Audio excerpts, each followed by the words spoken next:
केंद्रीय मंत्री जोन बारला सामूहिक कार्यक्रम के लिए मेखलीगंज पहुंचे। भाजपा जलपाईगुड़ी जिला अध्यक्ष बापी गोस्वामी, मेखलीगंज निर्वाचन क्षेत्र के अध्यक्ष ददीराम राय समेत कई अन्य लोग भी मौजूद थे। मंत्री ने शनिवार दोपहर सबसे पहले मेखलीगंज में 3 बीघा कॉरिडोर का दौरा किया। उन्होंने 3 बीघा गलियारे का भी निरीक्षण किया और सीमा मुद्दों पर बीएसएफ अधिकारियों के साथ बैठक की। इसके बाद मंत्री कुचालीबाड़ी से भाजपा पंचायत सदस्य किरण बाला उरांव के घर गए। वहां उनका आदिवासी नृत्य से स्वागत किया गया। मंत्री ने कुचालीबाड़ी में भाजपा नेतृत्व के साथ संगठनात्मक वार्ता की। साथ ही उन्होंने कुचालीबाड़ी के मूल निवासियों की विभिन्न शिकायतों को सुनकर उनके साथ रहने का संदेश भी दिया। उसी दिन जोन बाला ने मेखलीगंज कस्बे के मेखलीगंज नगर और मेखलीगंज विधानसभा के भाजपा नेतृत्व से सांगठनिक चर्चा की। पार्टी के कार्यक्रम के बाद मंत्री ने कहा, राज्य सरकार ने सीमा का विकास नहीं किया है जैसा उसे करना चाहिए था। इसके अलावा यदि केंद्र विकास कार्य करना चाहता है तो राज्य सहयोग नहीं कर रहा है। उन्होंने बॉर्डर पर बसे 1500 आदिवासी परिवार के सदस्यों से मुलाकात की और स्थानीय लोगों को कहा कि 3 बीघा कॉरिडोर को पूरी तरह से बाउंड्री घेरा कर सुरक्षित किया जाएगा। मंत्री जी ने ये भी कहा कि बॉर्डर के आसपास के लोगों को पानी की समस्या सहित गाय की तस्करी और घुसपैठ के ऊपर नकेल लगाने के लिए बॉर्डर को और भी सुरक्षित किया जाएगा। उन्होंने कहा कि इस संबंध में भारत के गृह मंत्री अमित शाह से जल्द ही दिल्ली जाकर बात करूंगा। इस प्रकार से भारत बांग्लादेश इस बॉर्डर इलाके के लोगों को संबोधित करते हुए जोन बाला ने स्थानीय लोगों को आश्वासन दिया। देखिए, मैंने केवल सुना था, आज मैं अपना आंखों देखिए मैंने देखा है। तो यहाँ कुछ समस्या है बॉर्डर एरिया में। जिस प्रकार से तेजी से काम होना चाहिए, रास्ता घाट, पानी का व्यवस्था, यहाँ लोगों को सुख सुविधा, स्कूल, लाइट का व्यवस्था होना चाहिए, इससे यहाँ के लोग वंचित है। राज्य सरकार थोड़ा अनदेखी कर रही है बॉर्डर एरिया में।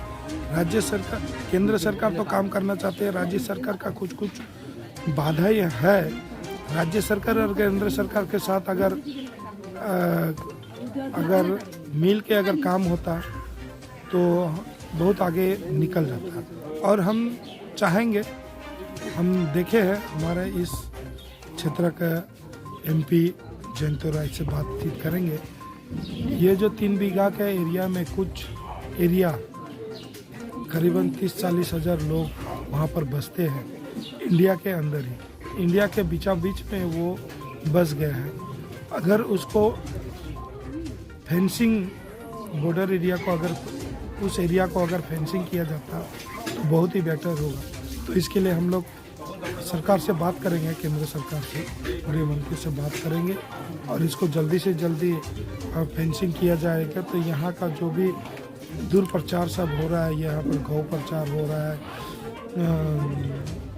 अप्रिय घटना सब अनुप्रवेश हो रहा है, लोग यहाँ से दूसरे राज्य में हमारे देश में प्रवेश कर रहे हैं, ये रोका जा सकता है।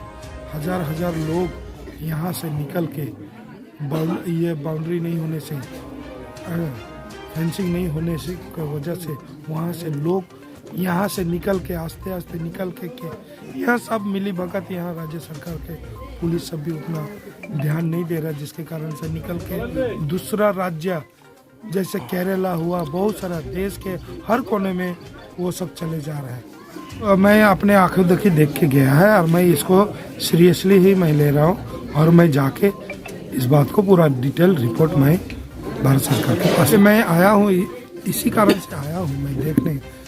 मैं उनसे मिला, आदिवासी समाज से मिला।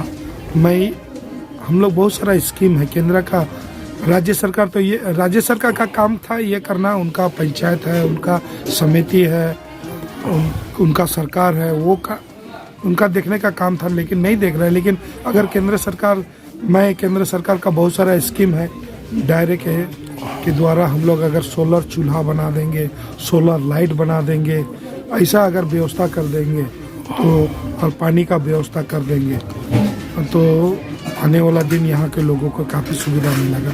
मैं रिपोर्ट लेके जा रहा हूँ, सारा रिपोर्ट लेके हम लोग बनते हमारे यहाँ के एमपी से, यहाँ का लोकल हमारा पार्टी का नेतृत्व है, बातचीत करके हम लोग यहाँ का पूरा रिपोर्ट हम लोग कलेक्शन किए हैं और जाके हम लोग इसका जल्दी से जल्दी समाधान करेंगे। देखिए डेडलाइन तो नहीं दे सकता हूँ, देखिए राज्य सरकार है, राज्य सरकार को भी इसमें केंद्र सरकार को कोऑपरेशन करना है, तब तो इनका जल्दी से ये सुविधा मुहैया हो जाए। सर